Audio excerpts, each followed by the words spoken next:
What is going on, boys and girls, and welcome to Inhuman Resources. Today, we're going to be playing this absolute wild gem of a game, and we'll see what happens. Enter your name. Sinister. Confirmed. There are 3 deaths. The first is when the body ceases to function. The second is when the body is What? There are 3 deaths. The first is when the body ceases to function. The second is when the body is consigned to the grave. The third is that moment sometime in the future where your name is spoken for the last time. That's morbid. The phone call.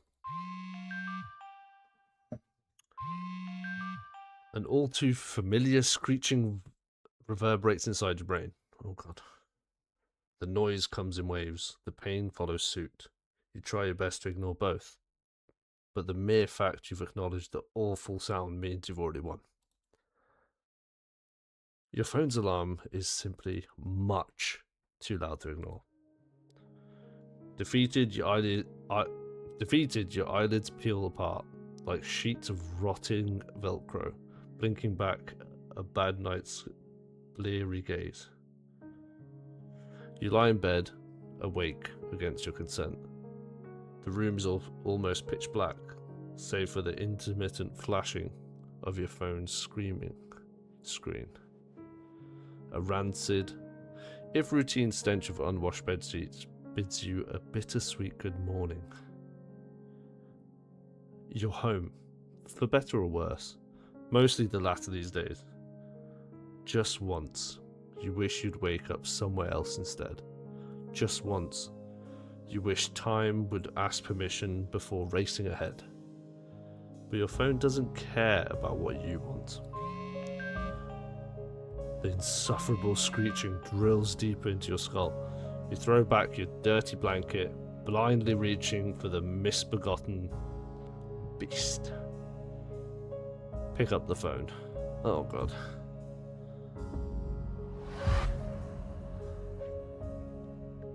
The slab of thumb-smudged plastic feels comfortable in your palm. Most call the device ancient, but to you it's cozy and familiar, like an old, if outdated friend. No oversized touchscreen, no fancy graphics card from mobile games, no constant access to so or so G network, just a simple tool with a cute antenna that still allows you time to disconnect. You've always appreciated the old but analog, despite the wider world's obsession with digitalized progress. There's sincerity in physicality, a warmth in an object's weight. You cling to this relic as long as you can. Sensible upgrades, but damaged.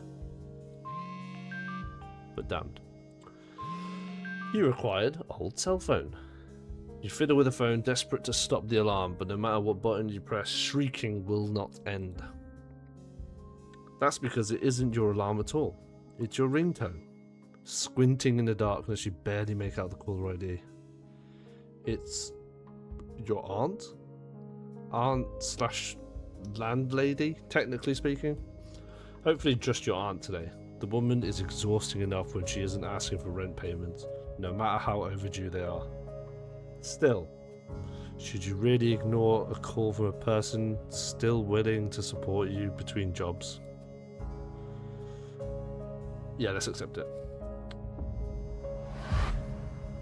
Static crackles as your obsolete cell phone struggles to connect after a sharp click. You mumble a hesitant hello. Así mi clamo. Hey there, sweetie. Sorry for calling out of the blue. Hope I'm not interrupting lunch. The scratchy, I don't know what that is, of her bombastically condescending voice greets you on the line's other end. No mistaking your dear auntie.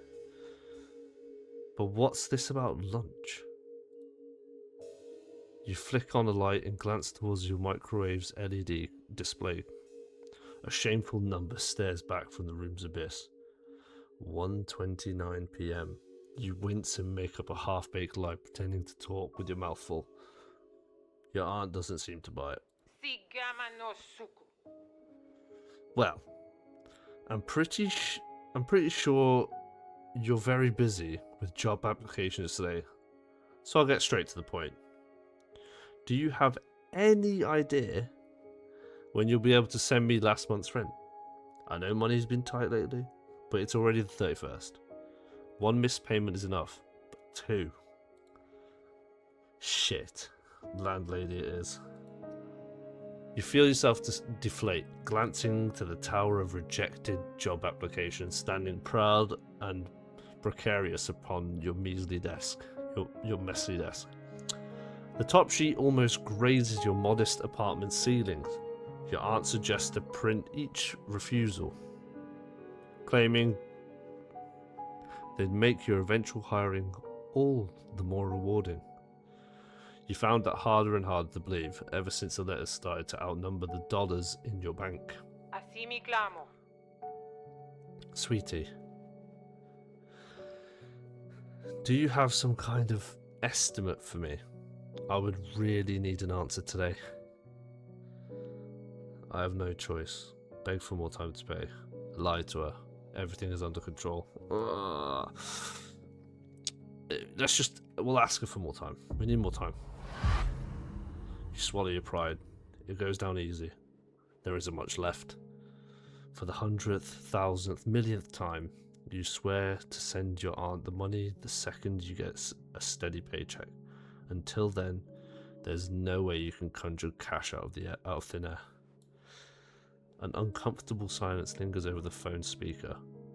After several treacherous seconds, a disappointing sigh comes through. Tomoe Saka. Sweetie, I'll let you rent that place. I let you rent that place to give you a second chance, not to keep enabling this shameful, do-nothing behavior of yours. Jimena Gomi. Honestly, I'd be more willing to forgive delays if I knew that you were actually trying. But you can't expect me to believe you've been pulling yourself up by the bootstraps and giving this job hunt all you've got when you've been living in a pigsty for the past year. Pigsty? You deflect the woman's accusations, blabbering in desperate denial.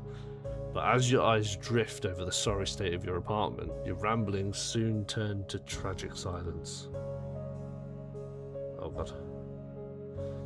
You've been immune to the stench for a few months now, but no amount of time will ever make you blind to the altars of wretchedness your neglect has erected on the floor. Crumpled stacks of crusty laundry littered an unmopped ground like landmines in an active war zone. At your desk, fly-swarm styrofoam containers amalgamate themselves into awkwardly unstable modern art installations. Your largest one can only be referred to as the Leaning Tower of Takeout. In the kitchen, filthy cookware overflows your sink, bathed in rancid dishwater. A layer of film has formed on the surface, thick as the crust of a creme brulee.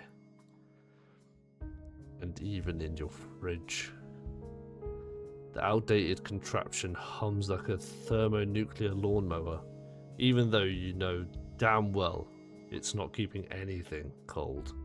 Maybe ketchup packets if you're lucky. Oh, it's not great.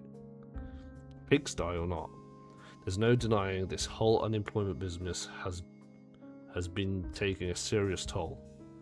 One that's gone on long enough for your auntie's pity to become well-deserved contempt. Si gama no suku. Well, what do you have to say for yourself? It's not your fault those stupid companies were because she's right, you're scum. Worse than scum. You should have just evicted her. You're sick of pulling yourself up by bootstraps. Can't someone else pull them for you? I think we're going to go with the middle one because we are scum at this point.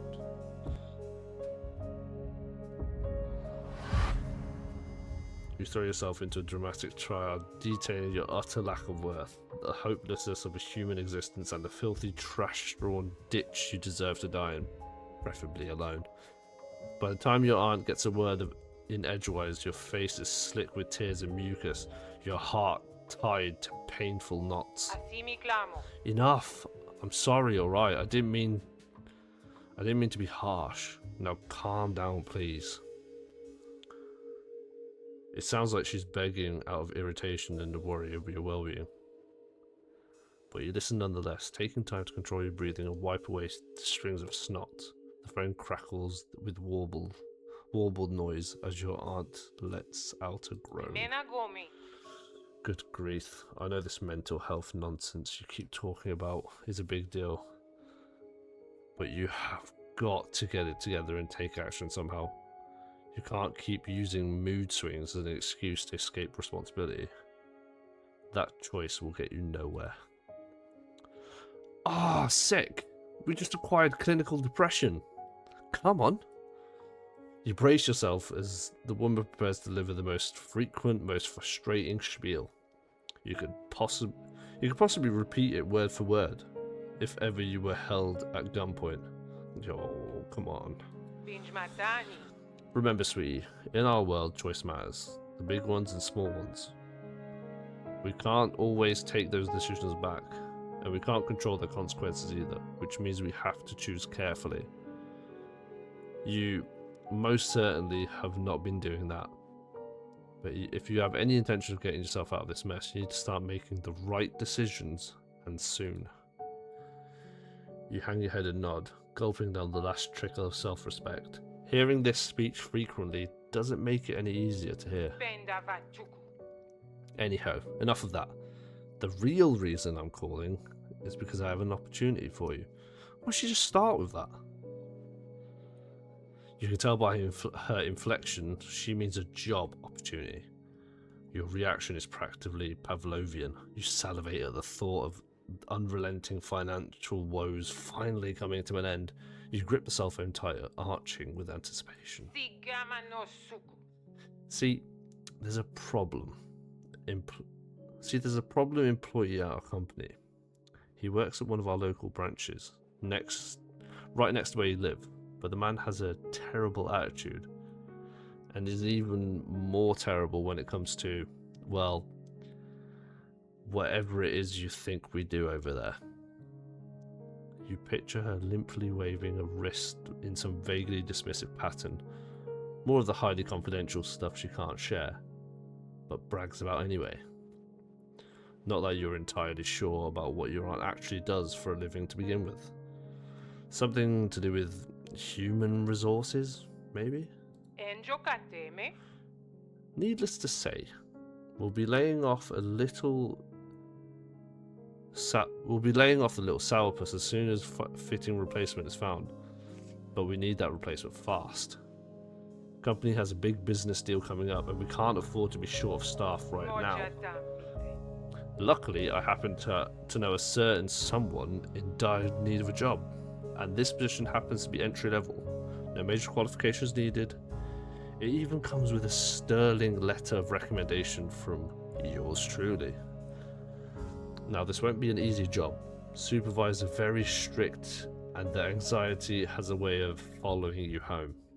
But as long as you nail the interview, they're basically guaranteed stable income for as long as you need.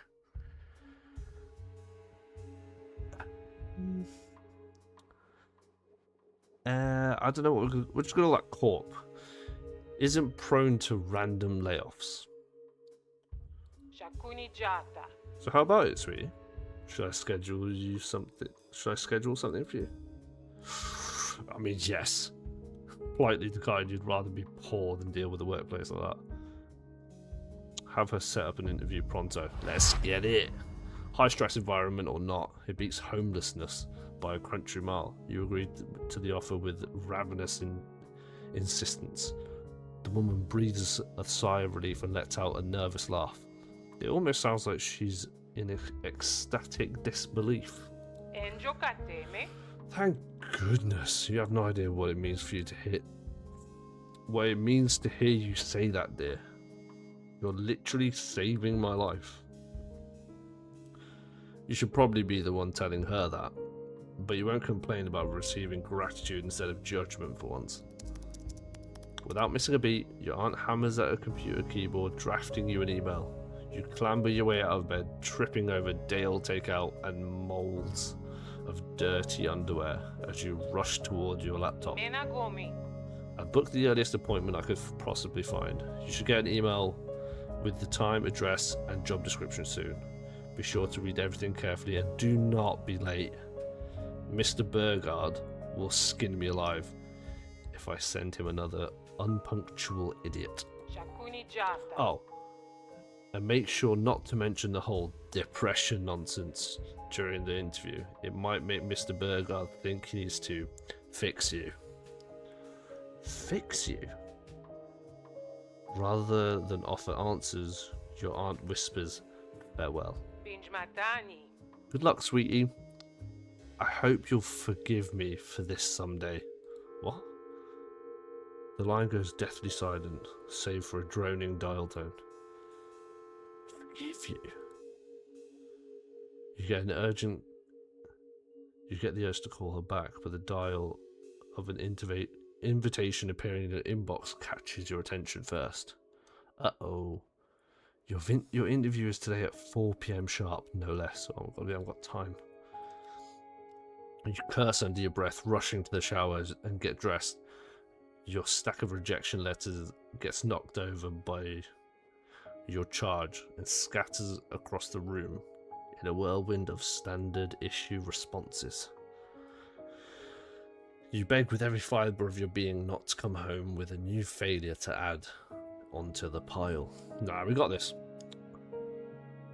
Here we go. Let's go to the waiting room. The waiting room. The packed full city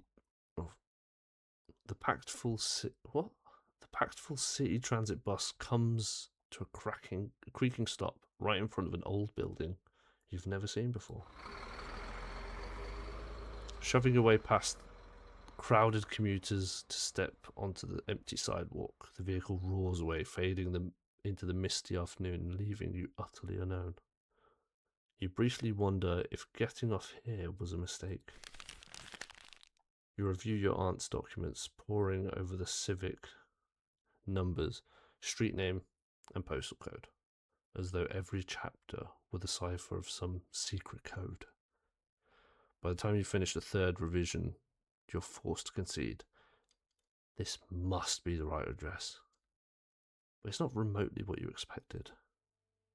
Nestled between two gleaming skyscrapers sits a much smaller, much stranger building. There's an unnerving facade. Glazed grey brickwork and pale-veined marble unite to form the vast web of extravagant monochrome patterns, but despite all of the details, the sum total still gives you a sense of cold, calculated purpose. Almost like an anarchic graffiti artist was hired to redesign a palliative care centre. The decorative windows. As you climb the front steps, a set of circular gold-tinted portals stare down at you. They are unblinking, like eyes of giant deep-sea squids. The glass is too opaque to see through, yet you suspect someone is on the other side, watching you approach. The massive front gates. Made from half-ton hunks of glistening cast iron, the double doors have been decorated with an intricate bas relief of skyscrapers swimming in fog.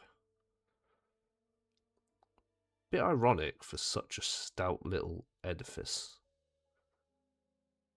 And the bronze door knocker. The alloy been smelted into the shape of a crowned king's severed head.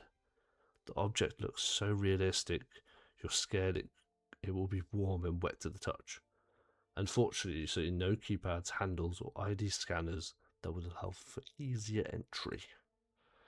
Oh god. The local branch of Corp is only 4 stories tall, yet feels impossibly imposing. It's caught between outdated aesthetics and timeless sensibilities, somehow both outrageous yet invisibly subtle, as if meant to be forgotten at a passing glance, and to haunt those whose gazes linger. You suspect you may be underdressed. Your clothes aren't filthy, of course. If anything, they're rather chic, or at least they used to be. Neither time nor depression have been kind to your apparel. For all the class, your best outfit once overuse has worn it down to a discoloured, threadbare husk. Meanwhile, lack of money, motivation, and belief you're worthy of nice things has prevented you from buying new clothes for the better part of 2 years. Regardless, what you've got will have to do. The hour of your interview approaches, and you won't have cash to afford a better outfit until this job is yours. Reach the door, knock and bang again. Oh god, here we go. The bronze object booms against the iron gates even harder than your thumping heart. Moments later, something clicks and the latch comes undone. The doors groan themselves open, inviting you inside.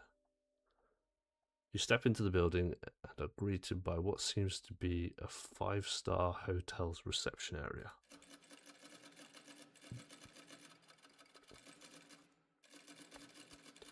The room is utterly massive, the high ceilings that would rival a Renaissance church cavernous belly. Its windows let no sunshine through, and no fluorescent light bulbs fill it with their pale glare. There are just low-hanging chandeliers and an array of green-glassed bunker lamps bathing the room in burnt orange.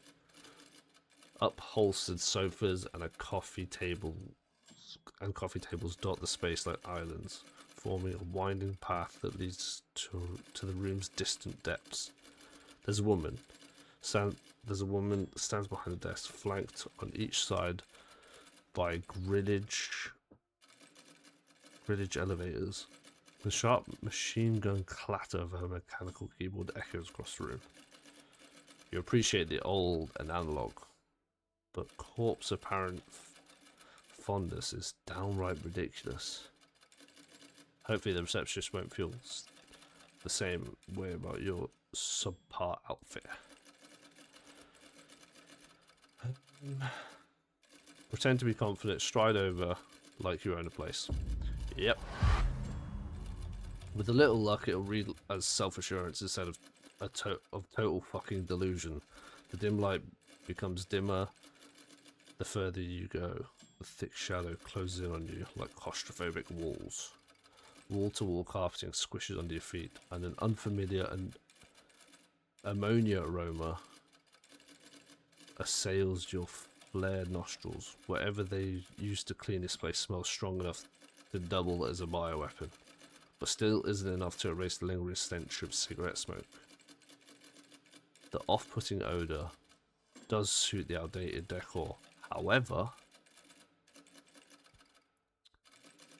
except for those unsettling sculptures carved into the room's concrete support pillars, disturbing shapes that assail you from all sides, emerging from the shadow like pretentious interpretations of 21st century demons on your left. Headless nude bodies are contorted in pain as veins sprout through their skins like a tree's sprawling roots. Okay, on my right, a bleak rendition of what you assume to be Babel's Tower has been built out of steel girders, electrical wiring and bones. Okay. You see human skulls whose scalps have exploded, revealing interwoven helixes of DNA strands and binary code. What happened to good old-fashioned gargoyles? Unsettled by your surroundings, your eyes drift back to the woman working at the reception desk. There are letters engraved on the wall above her, spelling out the slogan in twinkling silver font. Memore perpetuus muteo? Sure. Don't know much about corporate branding, let alone corp-specific suite of services. But you're not sure how effective that cryptid slogan must be. You hoped your aunt's documents would have provided insight. Instead, they were mostly full of vapid statements about connecting modern businesses with industry-leading talent, or some such variation of standard corporate tripe. You wave hello to the receptionist, but she doesn't even flinch. Her gaze remains glazed over, wholly focused on her work. She's younger than you, first thought. Maybe 30, likely not quite. Sickly pale, with sleep-deprived bags under her eyes, each one darker than the acrylic of her tiny black turtleneck. Her hair is knotted into a dainty bun, her fingers devoid of polish or rings. They move across her keyboard like demented tap dancers. Wait, no, not her keyboard, her typewriter. It's a really, really old one, made from brass black plastic, and way too many moving parts. The relic from the 1800s that looks like it barely scraped through both world wars. And you thought your laptop was getting old. There's also a small desk bell glimmering on the counter. Maybe you should... She's a secretary, not a Victorian era maid. Just say hi, like, ring it. A pleasant ding resounds like clinking champagne glasses. The woman's head snaps forward as though struck by electric shock. She flashes you a beaming, not quite pearly white smile. Anapaoki. Welcome to Corp. Do you have an appointment? The words barely seep through the woman's gritted teeth. Her grin is so tight, it hurts to watch. But there's no trace of frustration. She's the only dictionary definition of too friendly, maybe uncomfortably manifest. Unsettled, you stumble your way through an explanation of your aunt's referral. The receptionist replies with a nod, squinting as she reads the writing on her typewriter's latest sheet. Kojo soda. Ah, of course. We've been expecting you. I'm afraid Mr. Bergrad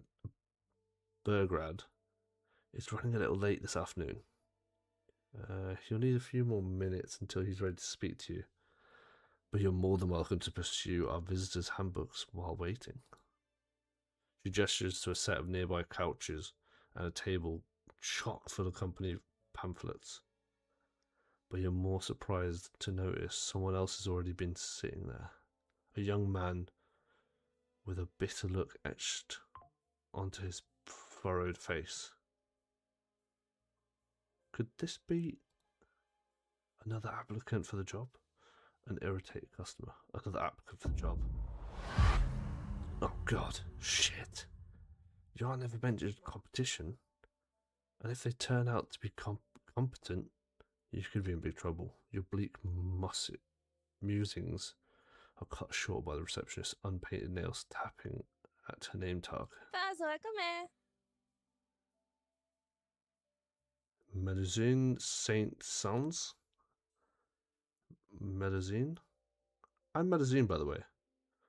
I'll call you as soon as Mr. Bergand becomes available. In the meantime, please let me know if you have any questions. With a grateful, albeit embarrassed nod, you walk away and slump into the old-fashioned sofa. Medicine's rickety typewriter clacking away once more. The couch's cushions were quite stiff. Or maybe your stress-clenched back does. Considering the ferocious stare down you're receiving from the stranger seated across you, it could well be the latter. The steady ticking of a vintage clock draws your gaze, its hand pointed in opposite directions. 3:42, 18 minutes left. Good thing you came early. You still have time to prepare before the interview, but probably not enough to do everything you want. You have to decide where to spend it, carefully. Read through those pamphlets and find out more about Simcoe. Nosine said she could answer a few questions. Why not take her up on offer? Strike up a conversation with the irritated man. Maybe you can learn something from him. There's a magazine on the coffee table. Give it a closer look. I'd say read through.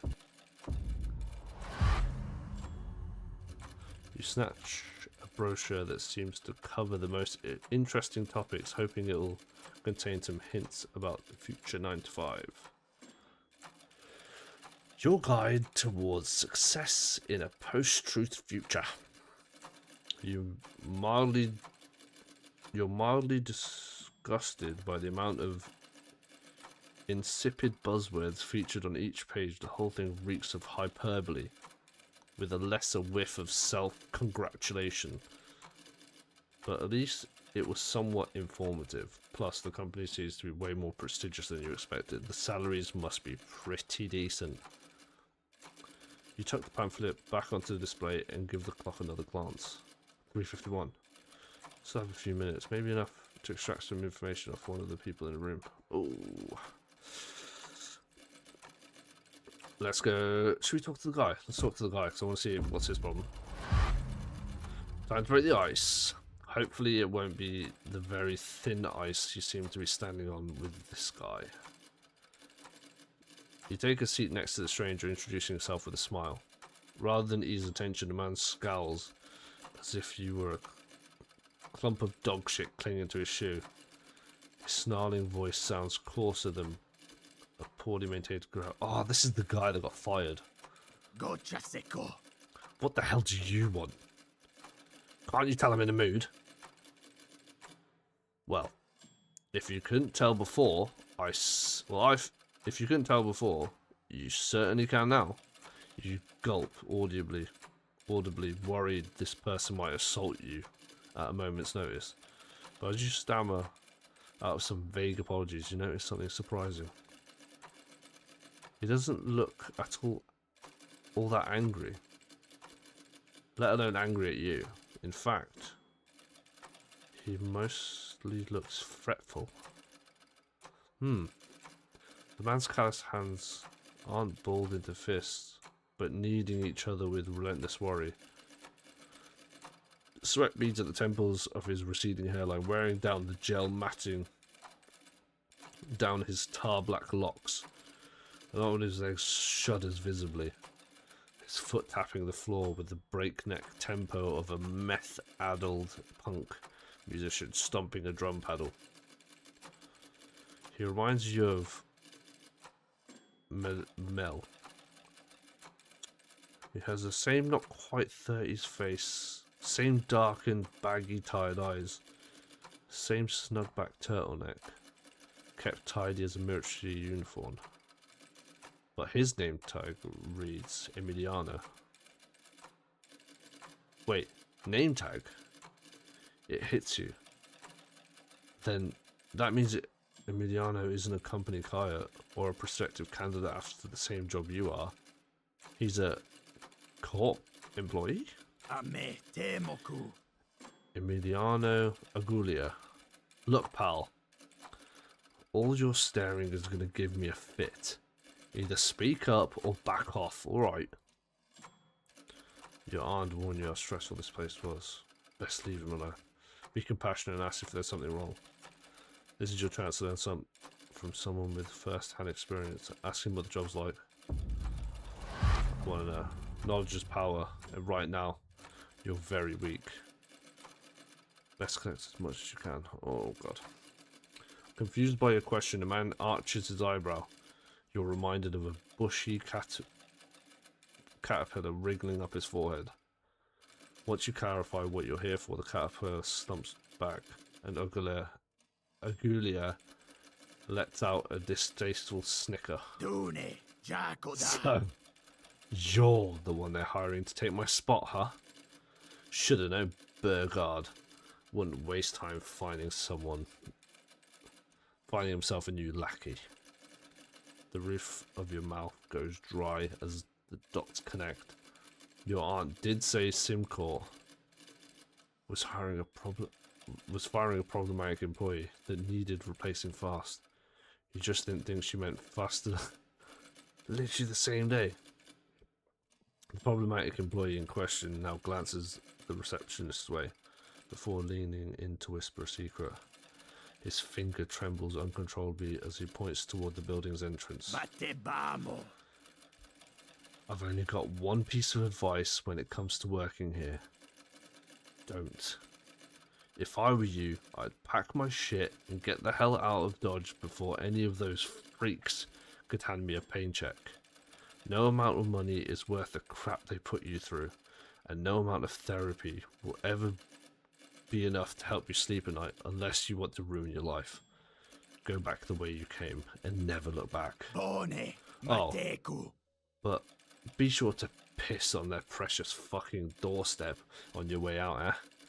Maybe that'll make a few nut jobs think twice about stepping inside. You smell liquor on his breath, hear a hint of derangement in his otherwise honest sounding words. It's hard to tell if he's trustworthy, two-faced, or insane. Is this guy just bitter about being rightfully fired? Or is something else going on? You know what? We're going to leave it here. This is already insane. If you want to see more of this game, let me know in the comments. And I'll get you a part 2. Bye.